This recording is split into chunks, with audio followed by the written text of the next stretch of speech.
రష్యాతో ఆడినట్టు చైనాతో ఆడదామంటే కుదరట్లేదు. రష్యాకి సంబంధించి రష్యా మీదన ఉక్రెయిన్ మీద యుద్ధం సందర్భంలో బ్యాన్ పెట్టి రష్యన్ ఆస్తులు ఎక్కడెక్కడ ఉంటే అవన్నిటి ఆయా దేశాలు స్వాధీనం చేసుకోమని అమెరికా చెప్తే యాక్ట్స్ అంటే ₹1,00,00,000 విలువైనటువంటి ఆస్తులతో కూడినటువంటి పడవలు ఇవి ఏవైతే ఉంటాయో విలాసవంతమైనటువంటి గృహాలు అవన్నిటి కూడా స్వాధీనం చేసేసుకున్నాయి వివిధ దేశాల్లో. ఆ తర్వాత వాటిని వేలం వేసి అమ్ముకుని డబ్బులు సంపాదించి దాన్ని ఉక్రెయిన్ యుద్ధానికి ఇచ్చినటువంటి పరిస్థితి కూడా ఉన్నాయి వివిధ దేశాలు, బ్రిటన్ లాంటి చోట్లన.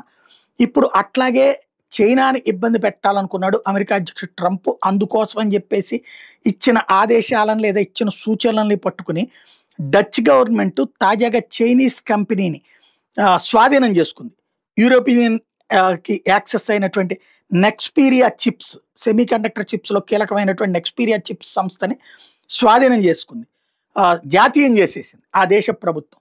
దానికి ప్రతిగా ఇకపైన ఆ సంస్థకి పంపించేటటువంటి రేర్ ఎర్త్ మినరల్స్ని ఇకపైన పంపించబోంటూ నిషేధం విధించింది చైనా.